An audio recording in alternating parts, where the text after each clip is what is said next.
na utukufu katika jina la Yesu Kristo. Sogea viti vya mbele tunapoingia katika ibada yetu ya siku ya leo. Umebarikiwa sana katika jina la Yesu Kristo mwana wa Mungu aliye hai. Unastahili kuabudiwa, unastahili wewe Yesu, unastahili kuabudiwa, unastahili Bwana Yesu, unastahili kuabudiwa, unastahili wewe Yesu, unastahili kuabudiwa, unastahili. Weka mkono wa kulia juu, sema kwa jina la Baba, la Mwana na Roho Mtakatifu. Bwana Yesu, asubuhi ya leo moyoni mwangu nimeliamini neno lako, na kwa kinywa changu ninasimama kukiri neno lako, kusema neno lako juu ya maisha yangu mwaka huu kwa jina la Yesu. Imeandikwa ya kwamba mimi mwaka huu sitaishi kwa mikate tu, ila ni kwa kila neno linalotoka katika kinywa chako. Wewe Mungu wangu, ninasimama kukiri neno lako juu ya maisha yangu mwaka huu. Natangaza kuishi neno, natangaza kuongea neno, natangaza kusimamishwa na neno, natangaza kwa jina la Yesu. Ninatangaza mwaka huu kwa jina la Yesu, ninatangaza kufanya vizuri katika mambo yangu yote.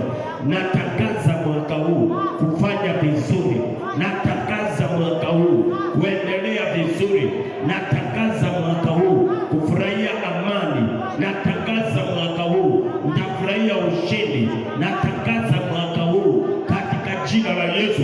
Katika mwaka huu natangaza kuongezeka, natangaza kuendelea, natangaza kushinda kila ambacho kitainuliwa kinyume na mimi. Natangaza kushinda, natangaza kushinda kwa jina la Yesu.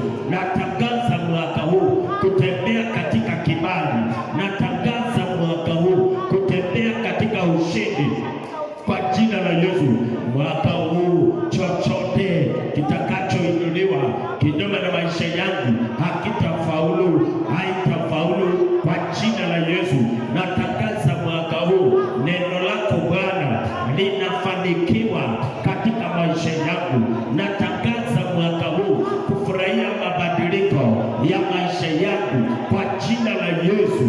Natangaza mwaka huu nitafurahia afya bora kwa jina la Yesu. Asante Bwana, asante Mungu wangu. Neno lako ninakiri mwaka huu ni taa ya miguu yangu. Kimaisha sitajikwaa, kimaisha sitajikwaa, kwa maana neno lako ni taa ya miguu yangu. Neno lako ni mwangaza wa maisha yangu kwa jina la Yesu.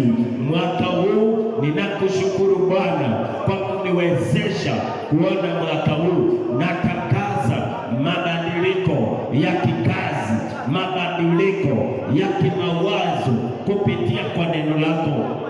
Mwaka huu nitafanya vizuri kila sehemu, kila mahali ambapo nilishindwa mwaka jana. Mwaka huu natangaza kushinda, natangaza kushinda kila mahali nilianguka mwaka jana. Mwaka huu nasimama, nasimama, nasimama kwa jina la Yesu. Kila mahali nilikataliwa mwaka jana, mwaka huu nakubalika, nakubalika kwa jina la Yesu. Natangaza kutembea katika ushindi kwa jina la Baba, la Mwana na Roho Mtakatifu. Sema amen. Patie Yesu makofi mazuri. Unapoketi chini, umebarikiwa sana. Nichukue nafasi pia kukukaribisha katika ibada zetu za Jumapili. Karibu sana, tutakuwa na maombi ya nguvu sana ambayo ni maombi ya ukombozi katika maeneo mbalimbali. Ninaamini Mungu akiendelea kutenda mambo makubwa katika jina la Yesu. Vita kubwa ambayo tunaanza kupigana Jumapili ni kupigana na maroho ambayo yapo kuzuilia maisha yako isikuwe vile inapaswa kukua mwaka huu. Maroho ya kupigana na wewe, kukuzuilia usiingie mahali unapaswa kuingia mwaka huu. Bwana asifiwe. Maana Mungu ameandaa meza mbele ya nani? Watesi wetu. So watesi wetu kuna vitu wameona mwaka huu. So tutakuwa tukianza maombi ya kutangaza, ninashinda chochote kimeinuliwa mwaka huu kuhakikisha nisikue vile napaswa kukua kibiashara, kimaisha, kikazi. Kwa sababu unapaswa uelewe ya kwamba kuna maroho ya kukuzuilia usiingie mahala pale. Bwana Yesu asifiwe. Amen. So karibu sana. Tunaendelea kuongea kuhusu shida kubwa tulio nayo kwa waumini, ni kwamba wanakosa elimu ya kweli ya Mungu. Hiyo ndiyo shida tulio nayo kwa watu ambao wameokoka, ambao wanamfuata Yesu. Baadhi, sio wote, baadhi ya watu ambao wameokoka na kumfuata Yesu, shida kubwa tulio nayo kanisani ni ukosefu wa elimu ya kweli. Maana nilikuambia watu hawa wote unaona wanatapeliwa ni watu wameokoka.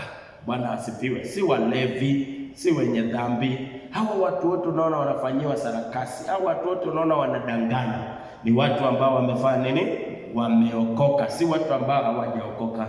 Na sasa tunaangalia, tunaona kwa nini wameokoka na wanadanganya.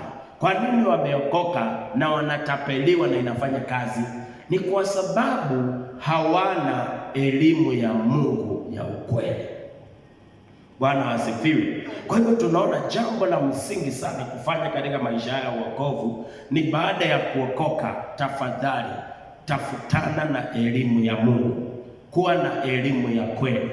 Na siku ya jana tulienda kwa undani kuchunguza ya kwamba elimu kuhusu Mungu, kuna elimu tatu kuhusu nani? Kuhusu Mungu. Kuna elimu tatu. Elimu ya kwanza kuhusu Mungu inatoka kwa Mungu, ambayo tunaita elimu ya kweli. Elimu ya kweli kuhusu Mungu inatokana na nani? Na Mungu.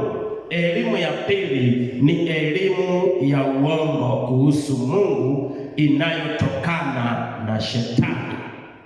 Elimu ya tatu kuhusu Mungu ni elimu bandia kuhusu Mungu inayotokana na wanadamu.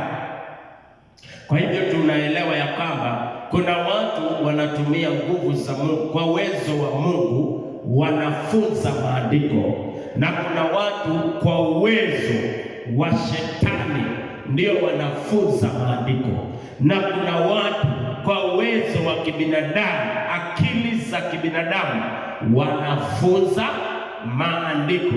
Sasa ni kwako wewe ukuwe mwangalifu kujua elimu ya kweli ni ipi, maana zote zinafunza kuhusu Mungu, zote zinaongea kuhusu Yesu.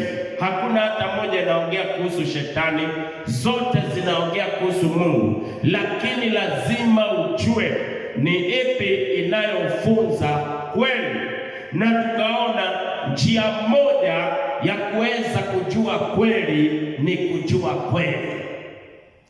Lazima uwe na kweli ndani mwako, ndio ukaweze kuitumia kujua hii ni kweli na hii si kweli. Lazima. Kwa hivyo kuokoka hakukupatii nguvu ya kujua hii ni elimu ya kweli na hii ni elimu ya uongo. Kuokoka hakukupatii hiyo nguvu, ni elimu inayokupatia nguvu, sio kuokoka. Elimu ya Mungu ndiyo inayokupatia nguvu ya kuweza kubainisha hii ni sawa na hii si sawa. Kwa hivyo jana tuliona elimu tatu ambazo zipo. Leo tunataka tuone watu wanaangamizwa na kuna vitu wako nazo Kuna vitu watu wa Mungu wako nazo, lakini bado wanaangamizwa kwa sababu ya kukosa kitu kimoja peke yake. Wako na vitu hizo zingine zote, lakini wamekosa moja, na hii moja ndio inasababisha wanaangamizwa. Tuangalie kitabu hiki cha Hosea ambacho unakijua vizuri sana. Hosea 4 mstari wa 6 inaanza kwa kusema watu wangu. Huyu ni Mungu anaongea, hasemi watu wa wenyewe, hasemi watu wa shetani, hasemi walevi, hasemi wenye dhambi, anasema watu wangu. Hasemi walevi, hasemi wenye dhambi, anasema watu wangu. Kwa hivyo hii ni neno ambalo siku ya leo tukiliangalia, watu wa Mungu ni wale ambao wameokolewa na kufanyika kuwa wana wa Mungu. Anasema watu wangu, ambao siku ya leo tukisoma tutasema wana wangu. Mbali wote waliompokea aliwapa uwezo wa kufanyika kuwa wana wa Mungu, wana wa Mungu, watoto wa Mungu. Siku ya leo tutasema watoto wa Mungu. Siku ya leo tunasema wana wa Mungu. Mungu anasema watoto wangu, wanangu wanaangamizwa. Kwa hivyo jambo la pili ni kwamba Mungu anajua watoto wangu wanaangamizwa. Mungu anafanya nini? Anajua ya kwamba watoto wangu wanafanya nini? Wanaangamizwa. Kumaanisha ya kwamba kuna mwangamivu anayewaangamiza. Kuna mharibifu anayewaharibu, na Mungu anajua. Ndio maana anasema watu wangu, watoto wangu wanaangamizwa.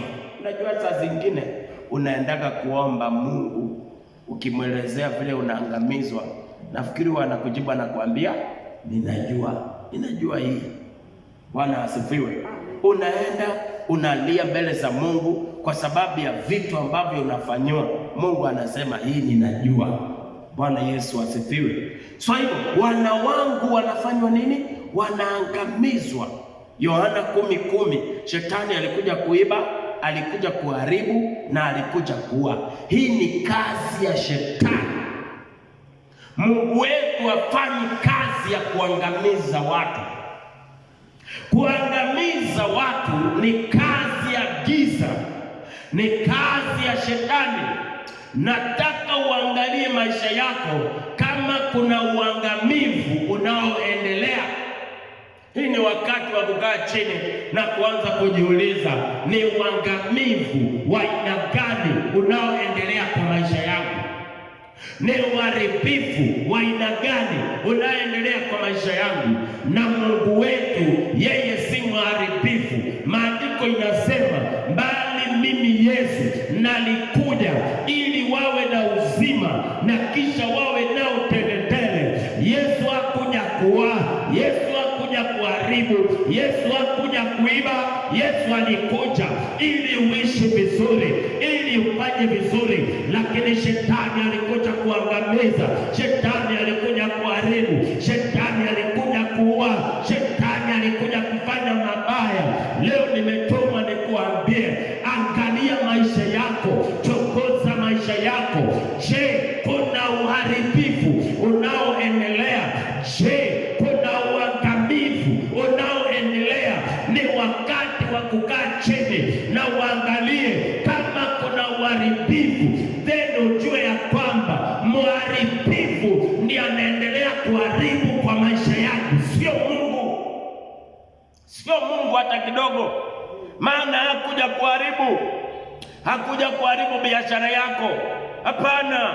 Hakuja kuangamiza maisha yako, hapana. Mungu alikuja ufurahie, alikuja ukue sawa, alikuja mambo ikuwe sawa. Lakini Mungu anasema watu wangu wanaangamizwa, kumaanisha kwamba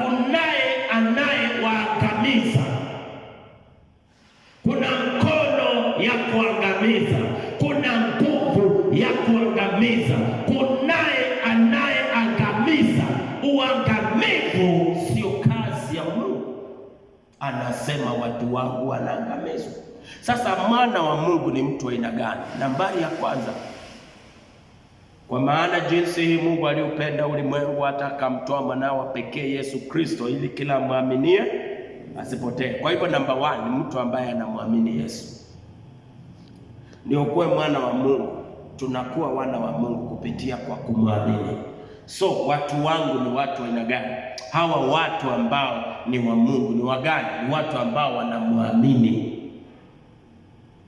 Bali wote waliompokea aliwapa uwezo.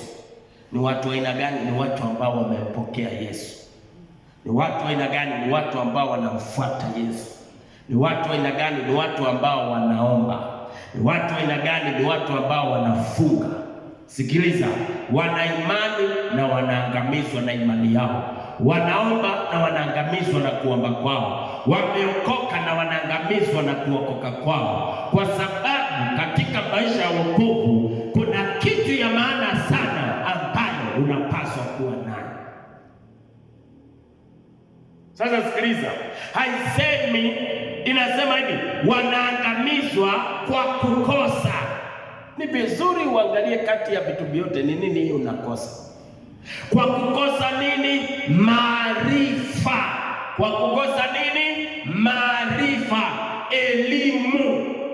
Nataka uangalie kinachosababisha uangamizwe, kwa sababu kuna kitu umekosa. Ni wakati wa waumini kufika kiwango na kuanza kujiangalia kama wanakosa elimu ya Mungu. Watu wameokoka lakini elimu hawana. Watu wanaimba lakini elimu hawana. Watu wanafanya mambo ya Mungu lakini elimu ya Mungu hawana. Watu wanaangamizwa si kwa sababu hawaimbi. Watu wanaangamizwa si kwa sababu hawana imani. Watu wanaangamizwa si kwa sababu hawaendi kanisani. Wanaenda kanisani na wanaangamizwa. Wanaamini na wanaangamizwa. Wanaimba na wanaangamizwa. Wanaomba na wanaangamizwa. Kwa sababu katika mambo hayo yote kuna kitu ya maana sana ambao wanakosa. Inaitwa maarifa, inaitwa elimu ya Mungu. Elimu ya Mungu ndiye msingi ya Mkristo. Elimu ya Mungu ndiye msingi ya muumini. Imani yako inahitajika juu ya elimu. Maombi yako ijengwe juu ya elimu ya Mungu. Uimbaji wako ijengwe juu ya elimu ya Mungu. Kwenda kwako kanisani ijengwe juu ya elimu ya Mungu. Kila kitu inapaswa kujengwa juu ya elimu ya Mungu. Elimu ya Mungu ndiyo inayokushikilia. Elimu ya Mungu ndiyo inayokusimamisha. Mambo haya mengine yote yajengwe juu ya msingi ambao ni elimu ya Mungu.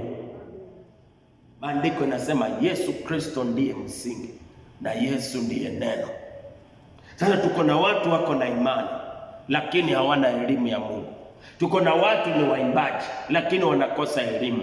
Tuko na watu wanaomba sana lakini shida ni kwamba wanakosa elimu. Ukosefu wa elimu ndio shida. Biblia iseme wanaangamizwa kwa sababu wamefanya dhambi. Biblia iseme wanaangamizwa kwa sababu hawaendi kanisa. Biblia iseme wanaangamizwa kwa sababu wamekataa kutoa sadaka. Wanaangamizwa kwa sababu wamekosa elimu ya Mungu ya kweli. Nimekuja kusema elimu ni ya msingi sana. Leo watu wanapigania vipawa. Hiyo ndio watu wanataka. Leo watu wanapigania miujiza.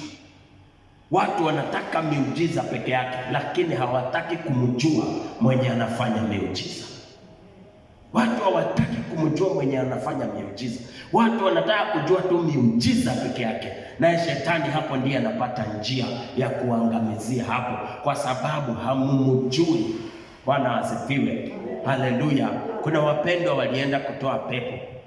Nafikiri walienda kutoa pepo kwa Mungu hapa au Paulo. Hiyo pepo hata ikawaambia, sikilizeni, mimi najua Paulo na mimi najua Yesu, lakini nyinyi ni akina nani? Nyinyi ni akina nani? Bwana Yesu asifiwe sana. Bwana Yesu atukuzwe sana. Haleluya. Mwaka huu nataka ufanye bidii kwa kumjua Mungu zaidi, na kuambia hiyo ni ya maana sana. Nataka uwe muombaji ambaye ako na elimu ya Mungu. Nataka uwe mwimbaji ambaye ako na elimu ya Mungu. Nataka uwe mshirika ambaye ako na elimu ya Mungu. Watu wanaangamizwa kwa sababu ya kitu kimoja peke yake, kwa kukosa tu elimu ya Mungu. Elimu ya Mungu ni ya maana. Bwana Yesu asifiwe. Nataka mwaka huu kumjua kwako Mungu kuongezeke. Nataka mwaka huu kujua kwako kwa neno kuongezeke. Naomba iongezeke. Bwana asifiwe. Naomba iongezeke. Ninaomba ile elimu ulionayo iongezeke, na kuambia utakuwa umebarikiwa. Lakini shida ni kwamba mwaka baada ya mwaka vipawa vyetu vinakuwa, lakini sisi kielimu hatukui. Vipawa vinakuwa, elimu haikui. Maombi inakuwa, elimu haiongezeki. Unaongezeka sana katika mambo haya mengine yote, unaongezeka sana katika mambo hayo mengine yote, lakini shida hauongezeki katika elimu. Hapa ndiyo shida iko, na ndio maana ukikwazwa kidogo unakwazika, na ndio unaimbaga powerful. Bwana asifiwe. Ukikwazwa kidogo unawacha kanisa, na ndio unaombaga sana na unafunga. Shida ni nini? Unakosa elimu ya Mungu. Elimu ya Mungu ndiye iko na nguvu ya kuresist na kustahimili chochote kitarushwa kinyume na wewe. Si kuomba sana, sio kuomba sana. Elimu ya Mungu kwa wingi ndani mwako ndio iko na nguvu ya kucontrol kikwazo. Maombi haina nguvu ya kucontrol kukwazwa.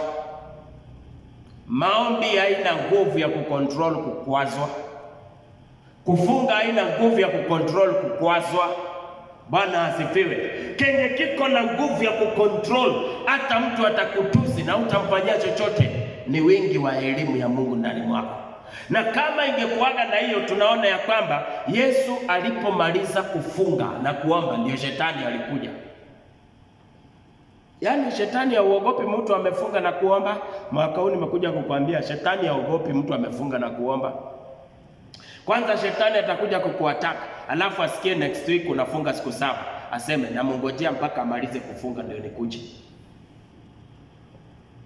Kama ulikuwa unafikiria ukifunga na kuomba ndio shetani atatoroka, pole sana basi, pole. Hatatoroka. Kwanza atasema vile hujaanza kufunga, wacha ningoje siku ya mwisho ukitoka umefunga, umemaliza kufunga ndio unasema uko na nguvu, siku hiyo ndio nitakuja. Angalia ile siku ambayo shetani alimwendea Yesu. Alimwendea siku ya 40 wakati anamaliza kufunga. Angekuwa anaogopaga watu wa kufunga na kuomba, angemwendea Yesu kabla hajaanza kufunga na kuomba. Sasa kama unafunga na kuomba ndio shetani akutoroke, mimi nakuambia pole sana. Pole sana. Ataenda wakati hujafunga, akuja wakati umefunga ndiye atakukujia. Ni nini shetani anaogopa? Ni nini shetani anajua utamweza naye? Ni elimu ya Mungu ulionayo ndio utamweza naye. Yesu hakumshinda shetani kwa kuomba. Yesu hakumshinda shetani kwa kufunga, lakini Yesu alimshinda shetani kwa elimu. Halo, nilikwambia utaenda kufunga siku 21 na siku ya 21 utoke, upatane na mtu kwa mlango akukwaze, akutusi na umugonge ngumi na umupige ngumi umrushanishe huko.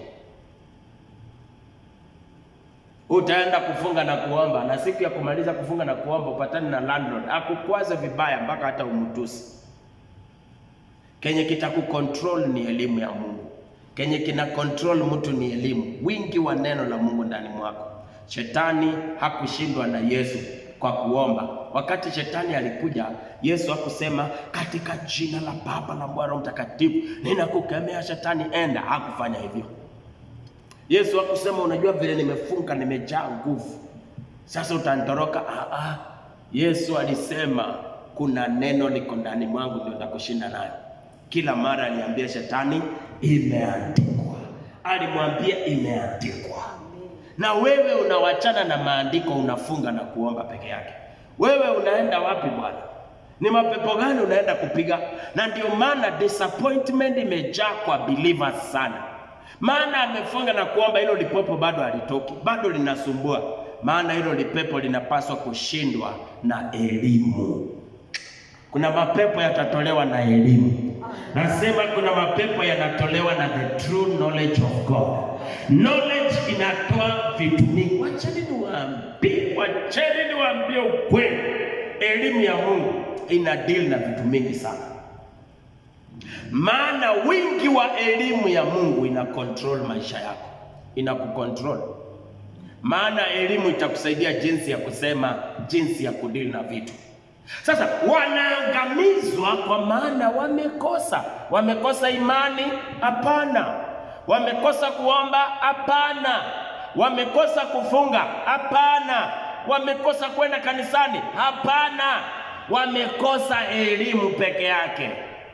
Unaweza kuwa na vitu hizo zingine zote na bado shetani akakuchezea vile anataka, lakini kuna kitu ikiwa ndani mwako, shetani anajua wewe hata kuweza. Elimu ikiwa ndani mwako, shetani anajua huyu mtu sitamweza.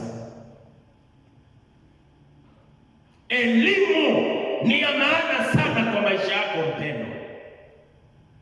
Na kama kuna kitu watu wanakosa ni hiyo. Watu hawakosi maombi. Mimi nakuambia ukweli, watu hawakosi maombi, watu wanaomba. Nakuambia kama ni kufunga, watu hawakosi kufunga, watu wanafunga.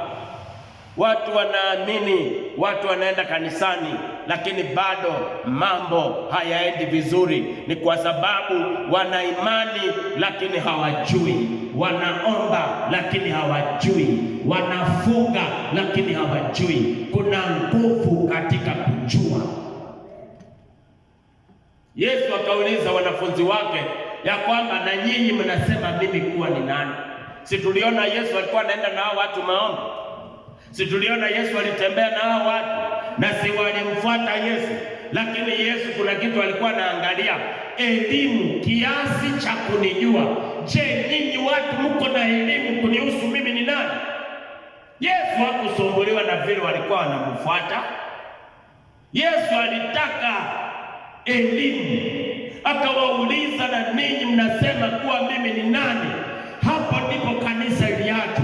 Hapo ndio funguo iliacho. Hapo ndio kanisa ilijengwa. Wapi? Kwa elimu ya kumjua Mungu. Sio kwa kuomba sana, si kwa kufunga sana, ni kwa kumjua. Na Yesu akasema basi, kwa sababu elimu ya Mungu inabadilisha majina yako. Yesu akasema wewe ndiwe Petro, na kwenye mwamba huu hauwezi ongezeka elimu ya Mungu na jina yako ikabaki vile vile. Elimu ya Mungu inabadilisha jina. Inabadilisha majina ya umasikini, inaondoa jina ya magonjwa, inaondoa jina ya ukosefu, inaondoa jina ya madeni, na inaweka jina ya faida. Bwana asifiwe. Bwana asifiwe. Na alafu akasema hapa na wewe ndiwe mwamba, na kwenye mwamba huu ndio nitajenga. Wapendwa, Yesu anainvest mahali knowledge iko. Yesu ainvest mahali maombi ni mingi. Yesu ainvest mahali maombi ni nyingi. Yesu anainvest wapi? Mahali knowledge ya kumjua ipo. Na ndio maana nimetumwa niongee na wewe na nikuambie, tafadhali fanya bidii, elimu ya kweli ya Mungu uwe nayo. Hapo ndipo Yesu anasema najenga kanisa langu. Hapo ndipo Yesu ako na matumaini. Hawa wengine wote wanafunzi wa Yesu walikuwa wanajua kuomba, walikuwa wanajua kufunga, walikuwa na hiyo vitu yote. Kuna kitu kimoja tu walikosa, elimu ya kumjua, ndio hawakokuwa nayo. Narudia tena, walikuwa na hiyo vitu vingine, walikuwa na imani ya kuhamisha milima, walikuwa na nguvu, walikuwa wamejazwa na Roho Mtakatifu, walikuwa na miujiza, walikuwa na hiyo vitu yote, lakini kuna kitu hawakukuwa nayo, hawakukuwa na elimu. Yesu akasema mahali watu wanaomba sana lakini hawana elimu, hapo mahali si pazuri. Hapo mahali si pazuri. Pakiharibika maneno utashangaa kama ni kanisa. Yesu akasema nitalijenga kanisa langu kwa yule ambaye ako na ufunuo wa kunijua mimi ni nani. Bwana Yesu asifiwe. Bwana Yesu asifiwe. Sasa mimi nataka uangalie maisha yako. Je, unakosa elimu? Watu wangu wanaangamia kwa sababu wamekosa. Nataka uangalie kama unakosa elimu ya Mungu. Na inaendelea kusema, inasema mmekataa. Umefanya nini? Mmekataa. Wewe ndio umekataa kusoma Bible. Wewe ndio umekataa kusikiliza Injili. Ni wewe unakataa tu. Uko na Bible lakini wewe tu ndio umekataa kuisoma. Uko na Bible, ni wewe unakataa kusoma Biblia yako. Uko na simu, ni wewe tu unakataa kusikiliza Injili tu. Ni wewe unakataa, hakuna mtu amekukataza. Uko na TV kwa nyumba, ni wewe tu unakataa kuangalia mahubiri. Ni wewe tu unakataa. Bwana Yesu asifiwe. Na hiyo ndio inaleta uangamizi. Sasa wewe unapigana uombe masaa 5. Hiyo ndio wewe unapigania. Nataka kuomba mwaka huu goal yangu niombe masaa 5. Hiyo unawekea hiyo ni kitu ya kuwekea maono. Mwaka huu nataka nifunge siku 45 nivunje record ya Yesu. Hiyo ndio unapigania. Hiyo ndio unapigania. Shauri yako. Unapigania vitu ambavyo si vya maana sana. Mwaka huu nataka nihamishe milima. Hiyo mwaka huu nataka nimjue Mungu zaidi. Tosha. Kumjua Mungu utahamisha milima. Kumjua Mungu kunakupea nguvu ya kuhamisha milima. Kumjua Mungu kunakupea nguvu ya kusababisha vitu vitendeke. Mtu wa elimu kenye atafanya, yule anafunga siku 45 atashangaa na kenye mtu wa elimu anafanya. Elimu ni ya maana sana. Bwana Yesu asifiwe. Na ndio maana nakusihi mpendwa, kataa kukuwa Mkristo asiyekuwa na nini? Na elimu. Kataa kukuwa mshirika asiyekuwa na elimu ya Mungu. Kataa hiyo kabisa. Nataka ukuwe mpendwa ambaye ako na elimu ya Mungu, na kuambia hautachezewa na shetani. Simama juu kwa miguu yako. Inua mikono yako, mshukuru Mungu kwa sababu ya neno lake. Katika jina la Yesu. Baba, nakushukuru kwa sababu ya neno lako. Tangaza mwaka huu neno la Bwana linapenya kwa maisha yangu. Tangaza mwaka huu neno lako Bwana linapenya kwa wingi, katika maisha yangu. Tangaza mwaka huu neno lako Baba linapenya kwa wingi, linaongezeka mwaka huu. Natangaza mwaka huu elimu yako Bwana kuongezeka, elimu ya kweli kuongezeka. Nataka nikujue zaidi Bwana. Nataka nikujue zaidi Bwana. Nataka nikujue zaidi Bwana. Nataka nikufahamu zaidi Bwana. Nataka nikufahamu zaidi Bwana. Nataka nikufahamu zaidi Bwana. Nataka nikufahamu zaidi Bwana. Nataka nikujue zaidi Bwana. Nataka nikujue zaidi Bwana. Nataka nikujue zaidi Bwana. Mwaka huu natangaza malengo yetu Bwana ni elimu yako kuongezeka kwa wingi katika maisha yetu, katika jina la Yesu, katika jina la Yesu. Tukue rooted katika neno lako Bwana, katika jina la Yesu. Uongezeke kwa wingi katika maisha yetu Bwana. Tunatangaza kwa jina la Yesu. Tunakataa kukwama katika kutokujua. Baba utusaidie, Bwana utusaidie. Asante Mungu wa baraka, katika jina la Yesu tunaomba na kuamini. Sema amen. Atie Bwana Yesu makofi mazuri. Sasa mwaka huu sisemi usiombe, usiombe, na sisemi usifunge. Uende useme sasa wacha niwache kufunga nisome Bible peke yake. Hapana, tena hiyo ni ujinga. Lazima nyumba iwe na viwango tofauti. Na tumesema neno ni nini? Foundation. Alafu sasa hizo vitu vingine fanya nini? Kuja jenga juu yake.